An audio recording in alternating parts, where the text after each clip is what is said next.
warahmatullahi wabarakatuh. Alhamdulillahi rabbil alamin wassalatu wassalamu ala asyrafil anbiya'i wal mursalin wa ala alihi wa ashabihi rasulillahi ajma'in. Pertama-tama pada sama-sama kita panjatkan puji dan syukur kepada Allah Subhanahu wa taala yang mana dengan rahmat dan hidayahnya kita semua masih diberi kesehatan dan hidayah untuk bisa sama-sama berkumpul di mushola yang kita ini dalam rangka melaksanakan sholat tarawih, dan nanti akan sama-sama kita lanjutkan dengan melaksanakan sholat isya berjamaah, dan bersama-sama akan kita lanjutkan sholat tarawih berjamaah. Kemudian sholawat salam tak lupa kita panjatkan kehadirat junjungan kita Nabi besar Muhammad Sallallahu Alaihi Wasallam, yang mana dengan memperbanyak sholawat pada beliau kita berharap syafaatnya beliau berkati pula, amin ya rabbal alamin. Bapak-bapak dan ibu-ibu jemaah sholat isya dan tarawih yang dirahmati Allah, sebagaimana biasa sebelum kita mulai sholat tarawih kita akan mendengarkan tausiah yang insyaallah pada malam hari ini akan diisi oleh Ustaz Sandi Ilawat SPD. Dan nanti yang akan bertindak sebagai bidan adalah saudara Khairul Effendi Maulana. Mungkin itu saja yang bisa saya sampaikan. Kemudian saya mohon maaf. Wabillahi taufiq wal hidayah. Assalamualaikum warahmatullahi wabarakatuh.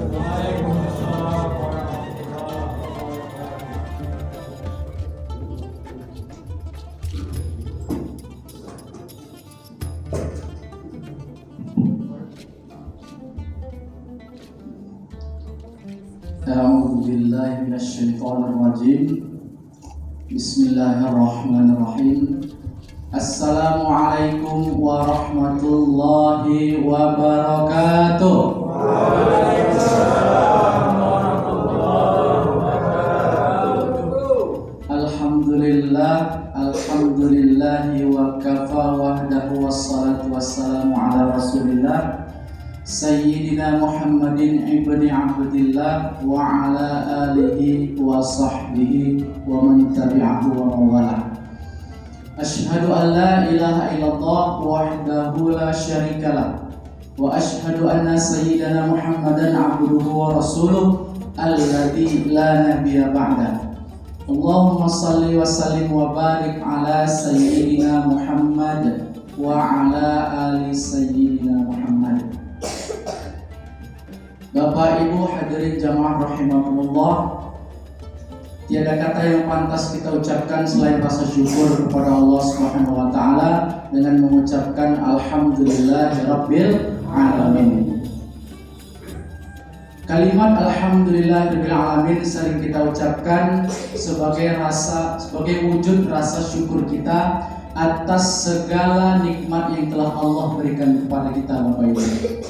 Kalau kita sebagai hamba yang lemah ini mau menghitung apa yang telah Allah berikan kepada kita, mulai kita dari bangun tidur sampai kita mau tidur lagi, kira-kira bisa, Bu? Bisa kita itu nikmat Allah, Bu? Nggak bisa. Dan Allah juga sudah mengatakan wa in ta'uddu ni'matallahi la tuhsuha. Jika kalian ingin menghitung nikmat yang aku berikan, kata Allah, la tuhsuha, kalian tidak akan bisa menghitungnya. Dan memang bukan tugas kita sebagai manusia untuk menghitung-hitung apa yang telah Allah berikan kepada kita. Allah hanya menyeru kepada kita, la in syakartum la azidannakum. Siapa yang bersyukur atas nikmatku, kata Allah, niscaya akan aku tambah nikmat itu kepadamu. Wala in kafartum inna adzabi lasyadid. Dan barang siapa yang kufur dalam artian tidak tahu terima kasih kepada Allah terhadap apa yang Allah berikan, inna adzabi lasyadid, sesungguhnya azabku akan pedih, kata Allah. Maka bapak-bapak, kalau istrinya satu, banyak-banyak bersyukur, Pak. Mudah-mudahan Allah tambah, Pak. Ya. Allah tambah berkahnya, maksudnya bukan tambah jumlahnya. Ya, kalau ada niat yaitu Allah alam, tak tahu saya. Ya, jadi ibu juga gitu. Kalau umpama di rumah suaminya cuma satu, bersyukur Bu, banyak-banyak bersyukur. Mudah-mudahan Allah tambah juga Bu. Allah tambah keharmonisan dalam rumah tangganya. Allah tambah keberkahan, Allah tambah barokah dalam rumah tangga itu. Amin ya rabbal alamin. Bapak Ibu hadirin jamaah rahimakumullah, dan tak lupa kita bersalawat kepada Rasulullah SAW dengan kalimat Allahumma salli ala sayyidina Muhammad wa ala ali sayyidina Muhammad. Insyaallah dengan kita senantiasa memperbanyak salawat kepada Rasulullah, insyaallah kita tergolong umatnya yang akan mendapatkan syafaat di yaumil akhir nanti. Amin ya rabbal alamin.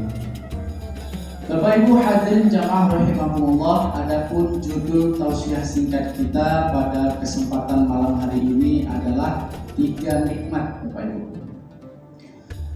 Imam Al-Ghazali rahimahullah mengatakan dalam satu kitab yang berjudul Tanbihul Ghafilin, kata Imam Al-Ghazali, nikmat itu ada 3 Bu. Yang pertama ada namanya nikmat shagir. Yang kedua ada namanya nikmat kabir, dan yang ketiga namanya nikmat kamil. Nikmat kamil ya, bukan hamil ya, nikmat kamil. Kamil asal katanya kamalun, artinya sempurna. Nah, kita akan bahas satu persatu secara singkat. Bapak Ibu hadirin jamaah rahimakumullah, yang pertama nikmat shagir. Nikmat shagir ini artinya nikmat yang kecil Bu. Apa contoh nikmat yang kecil itu Ustaz? Kata Imam Al-Ghazali, nikmat yang kecil itu adalah nikmat harta, benda, materi, pangkat, jabatan dan sebagainya. Ini adalah satu nikmat kecil yang Allah berikan kepada kita. Nah, namun Bapak Ibu, kita kadang-kadang sering terbalik dalam menilai sesuatu. Kita sangka bahwasanya dengan punya harta yang banyak, punya jabatan yang tinggi, punya kedudukan yang bagus, itu adalah nikmat yang terbesar untuk kita. Padahal kata Imam Al-Ghazali, ini adalah satu nikmat yang kecil yang Allah berikan kepada kita. Kita sering terbalik dalam menilai sesuatu. Maka Bapak Ibu, dengan nikmat yang kecil ini Allah pengen uji kita. Allah berikan kita banyak harta. Harta itu bisa jadi nikmat untuk kita dan bisa jadi juga laknat untuk kita. Apa contoh nikmat dari harta itu Ustaz? Kalau harta itu kita pergunakan untuk di jalan Allah. Harta kita di dunia ini Bapak Ibu, ini hanya sementara. Harta kita yang sesungguhnya nanti ketika hari kiamat Allah tunjukkan harta kita yang sebenarnya. Yang mana itu? Yang kita belanjakan di jalan Allah, yang kita pakai untuk infak, sedekah, yang santun anak yatim dan sebagainya. Itulah harta kita nanti yang sebenarnya kita bawa. Yang di dunia tinggal, hanya akan jadi rebutan ahli waris sesudah kita. Maka dengan nikmat yang kecil yang Allah berikan ini, Allah pengen menguji kita. Seberapa sanggup kita beramal dengan harta benda kita, seberapa sanggup kita untuk bersedekah dengan harta kita, dan seberapa sanggup kita mengelola harta yang kita miliki untuk semakin mendapatkan ridho dari Allah Subhanahu wa taala. Bapak Ibu hadirin jamaah rahimakumullah, itu tadi nikmat yang pertama. Kemudian nikmat yang kedua kata Imam Al-Ghazali adalah nikmat kabir. Kabir ini artinya nikmat yang besar. Bapak Ibu hadirin jamaah rahimakumullah, apa contoh nikmat besar itu Ustaz? Nikmat yang besar itu yang Allah berikan kepada kita adalah kesehatan dan kesempatan atau keluangan waktu. Nah Bapak Ibu hadirin jamaah rahimakumullah, nikmat sehat ini dan nikmat keluangan waktu ini adalah contoh nikmat yang besar yang telah Allah berikan. Bu, kira-kira kalau misalnya kita sholat dalam keadaan sakit, enak nggak Bu? Nggak enak Bu ya. Kalau sakit, tapi kita sholat, misalnya sakit kepala, itu berdiri seakan-akan goyang dunia ini rasanya. Musing-musing kita, nggak enak. Nah maka kita syukuri nikmat sehat ini dan nikmat keluangan waktu ini. Ada orang yang Allah berikan nikmat sehat, namun dia tidak Allah berikan nikmat kesempatan, Bapak Ibu. Kesempatan untuk apa? Untuk beribadah, merasakan nikmatnya bulan Ramadan ini. Allah kasih dia sehat memang, tapi Allah sibukkan dia dengan kegiatan-kegiatan duniawi. Pergi pagi, pulang malam, tak sempat ibadah kepada Allah Subhanahu wa taala. Maka beruntunglah kita, orang-orang pilihan Allah yang berhadir pada malam hari ini. Allah kasih kita nikmat sehat dan Allah kasih kita nikmat kesempatan untuk dapat sama-sama beribadah di mushola yang kita cintai ini. Mudah-mudahan Allah akan senantiasa selalu memberikan kita kesehatan dan mudah-mudahan Allah memberikan keberkahan dalam hidup kita. Amin ya rabbal alamin. Kemudian yang terakhir Bapak Ibu, nikmat yang ketiga. Nikmat yang ketiga ini adalah nikmat kamil. Nikmat kamil artinya nikmat yang sempurna. Apa contohnya Ustaz? Nikmat yang sempurna itu, kata Imam Al-Ghazali, nikmat yang sempurna itu adalah nikmat iman dan nikmat Islam yang sama-sama kita rasakan pada saat ini. Ibu, kalau kita mau ke masjid atau ke mushola, itu kita berangkat, kalau tanpa iman dalam hati kita itu berat, sangat berat.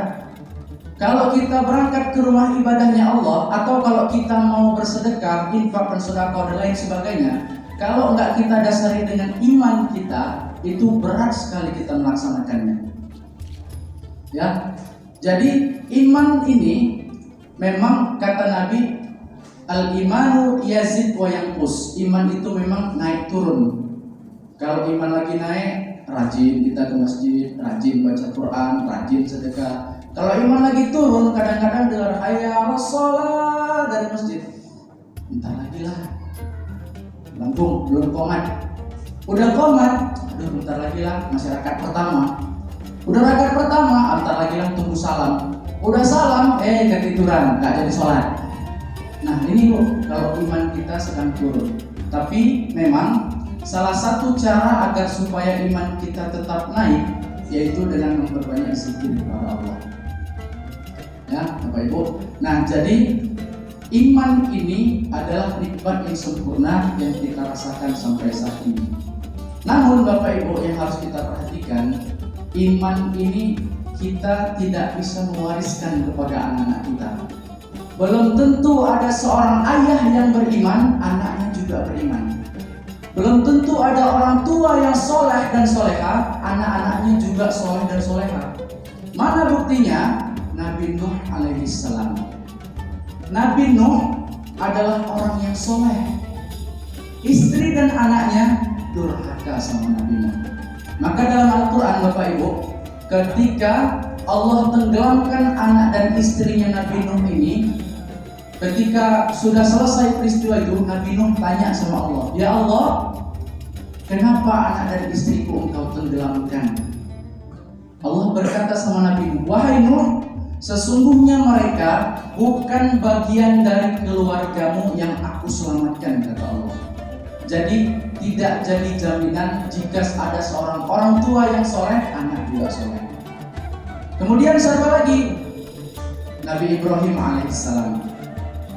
Nabi Ibrahim itu punya ayah namanya Azar.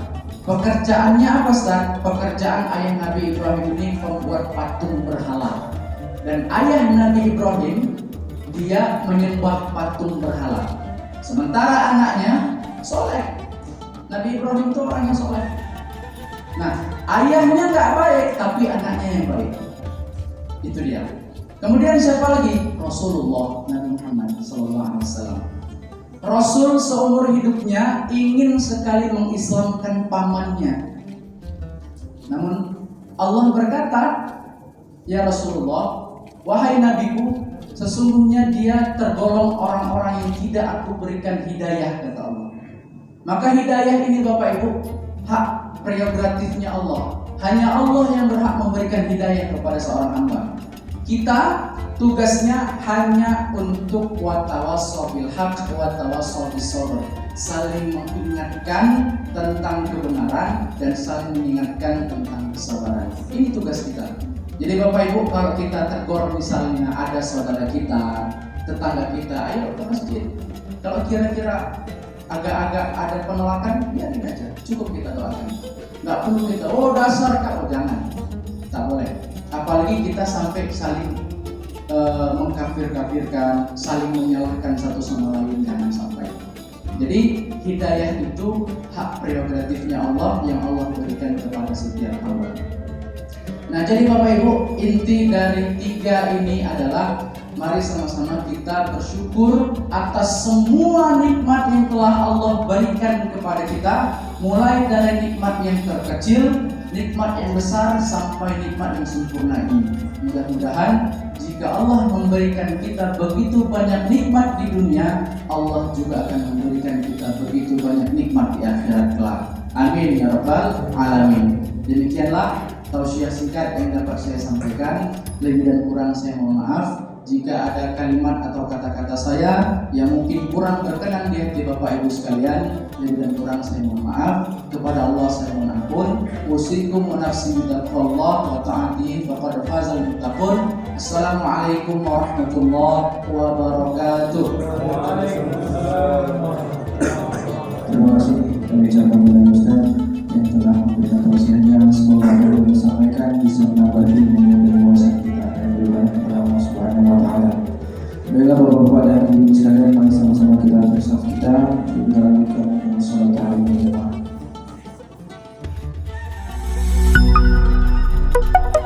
B News TV.